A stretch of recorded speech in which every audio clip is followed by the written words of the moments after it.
Watch closely as the woman rips off a black T-shaped strip of fabric and hangs it over the surveillance camera. Then she flips over a 2-meter-long table, unscrews one of the legs, and pours 2 chemical liquids into a bucket, mixing them together. Next, she twists off a rotating part from a stool, soaks a tissue in the chemical mixture, and shoves both into a steel pipe, hiding it inside the hollow table leg. Finally, she inserts the pipe into the nozzle of a dry powder fire extinguisher. Just like that, the weapon is complete. The moment the door swings open, she aims the nozzle at the entrance. Chaos erupts outside. Using the distraction, she escapes, snatches a security guard's weapon, and quickly flees the scene. Smashing a window, she escapes the facility and makes it to the street, where she flags down a taxi. Soon, she arrives home. Grabbing her weapon and a backpack, she prepares to leave, sensing her pursuers are already at the door. She calls her dog and heads into another room. On her way, she casually picks up a venomous spider and traps it inside a jar. The pursuers blast through the lock and kick open the door, but when they storm inside, the woman is nowhere to be found. Blair, one of the agents, breaks a window and leans out, but the woman is cleverly hiding nearby. She goes unnoticed. With her body pressed against the wall, she inches along and crawls up to the window of a nearby home. A young girl inside helps her.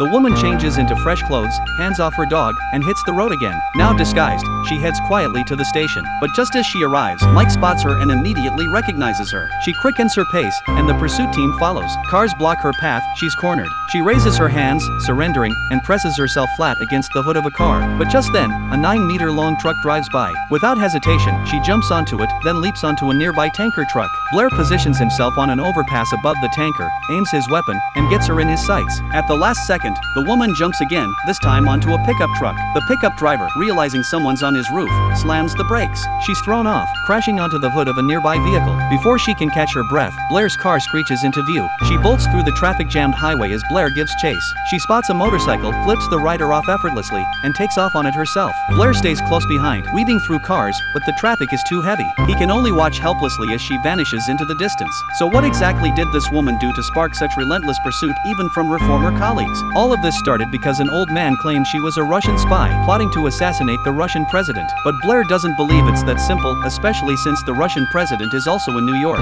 If what the old man said is true, the consequences would be unimaginable. And that brings us back to the beginning. But why did the old man say she was a spy? We'll find out in the next episode.